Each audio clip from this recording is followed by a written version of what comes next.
एक बार श्री सूरदास जी महाराज, सूरदास जी महाराज जन्म से ही अंधे थे और नित्य ठाकुर जी के सुंदर सुंदर पद गाया करते थे। एक दिन और ठाकुर जी क्या करें, वृंदावन में एक उनका मंदिर था और जैसे ही पट बंद हो, रात को शयन कराएं गोसाई जी, तो ठाकुर जी जंगले से निकल जाएं, खिड़की से निकल जाएं। बिल्कुल सत्य घटना बता रहा हूं आपको, इसी कलयुग की। और कहां पहुंच जाएं, जहां सूरदास जी महाराज सुंदर सुंदर पद गाते थे। अब सूरदास जी पद गाते रहे, उन्हें दिखे नहीं, और ठाकुर जी उनके आसपास ठुमकते रहे, आनंद लेते रहे उन पदों का। अब रोज ऐसा हो, एक दिन जाने लगे, पट बंद होती किशोरी जी ने देख लिया, हाथ पकड़ लिया। कहाँ जा रहे हो? बहुत दिन से देख रही हूँ, पूरी पूरी रात गायब रहते हो, कहाँ जा रहे हो बताओ? नहीं नहीं, मैं कहीं नहीं जा रहा, अभी आ रहा हूँ, हमको भी लेके चलो। नहीं, मैं तुम्हें नहीं ले जा सकता। ठाकुर जी ने सोचा, उस अंधे संत के बारे में किशोरी जी पता नहीं क्या समझे, मैं तो अपना रस लेने जाता हूँ, आनंद लेने चाहता हूँ, ये उनको पता नहीं क्या समझेंगे। अब किशोरी जी ने समझाया कि ले चलो तो ठीक है, नहीं तो अभी गोसाई जी को, पुजारी जी को बुलाती हूँ और बता देती हूँ कि रात को ये गायब रहते हैं, मंदिर में नहीं रहते। अब ठाकुर जी तो डर गए। तो अब किशोरी जी ने कहा कि मैं गोसाई जी को बता दूंगी कि आप रात को कहीं जाते हो और अभी पता लगेगा।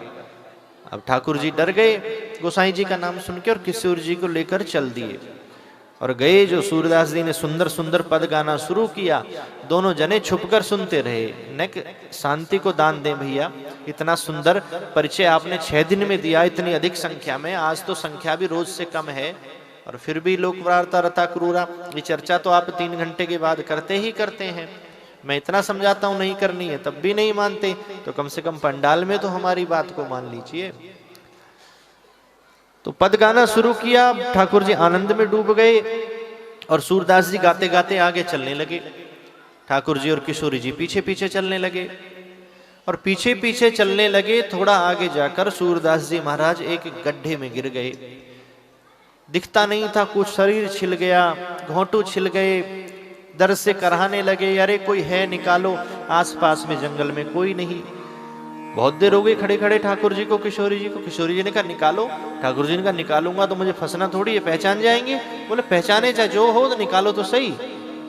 तो ऊपर से आवाज लगाई ठाकुर जी ने, बाबा। और जैसे ही बाबा शब्द कानों में पड़ा, सूरदास जी समझ गए ये तो मेरे गोविंद की ही आवाज है। और अपना जो दुपट्टा था वो ठाकुर जी ने अपनी कमर में बांधा और गड्ढे में लटकाया और किशोरी जी से कहा कि तुम हमारी कमर पकड़ लो और मैं बाबा को खींचता हूं। इस प्रकार से प्रयास किया। बाबा जैसे निकलने को हुए फिर गिर गए, डंडा ढूंढने लगे। तो ठाकुर जी ने कहा मैं नीचे आता हूं, मैं ढूंढता हूं। डंडा मिला नहीं गड्ढे में। ठाकुर जी उतरे, डंडा पकड़ाया और डंडा पकड़ते पकड़ते सूरदास जी ने ठाकुर जी का हाथ पकड़ लिया और हाथ पकड़ते ही पता चल गया यह स्पर्श मेरे गोविंद के अलावा किसी और का नहीं हो सकता, ये तो मेरे ठाकुर का ही हाथ है। इतना कोमल, इतना माधुर्य।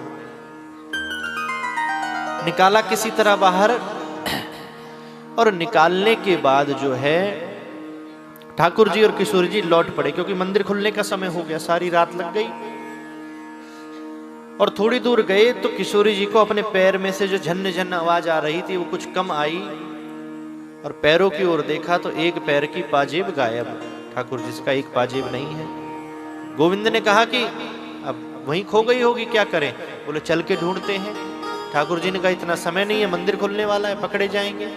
किशोरी जी ने कहा पाजेब नहीं मिली तो भी पकड़े जाएंगे, रात को तो दोनों पाजेब थी, एक कहाँ चली गई?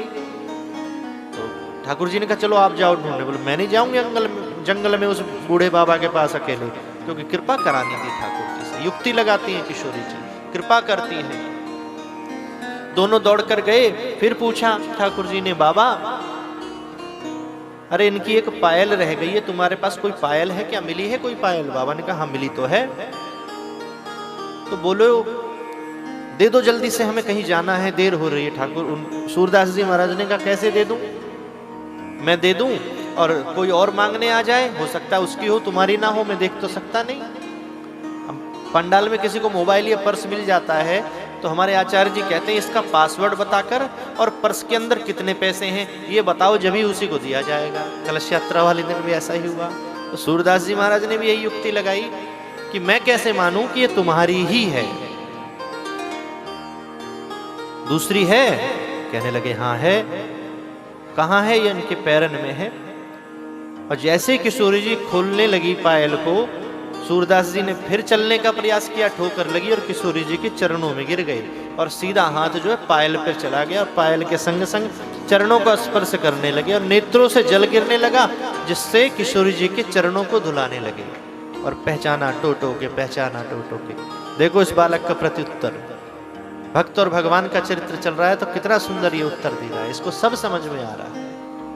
हमें आपको लगता है इसके कुछ नहीं समझ में आ रहा, इसको सब समझ में आ रहा है। तो स्पर्श किया, किशोरी जी के चरण धुलाए और अपने हाथों से पायल पहनाई। और बाबा उठना चाहे उठ नहीं पाए। किशोरी जी ने ठाकुर जी से कहा बाबा को उठाओ, और जैसे ही उठाकर ठाकुर जी ने बाबा को उठाया और अपना आलिंगन किया। किशोरी जी ने कहा अब तो कृपा कर दो, कब से तड़प रहा है बेचारा। ठाकुर जी ने अपने हाथों से सूरदास जी महाराज की आंखों का स्पर्श किया और कहा बाबा आंखें खोलो। सूरदास जी ने कहा मैं जन्म से अंधा हूं, आंखें कैसे खोल सकता हूं।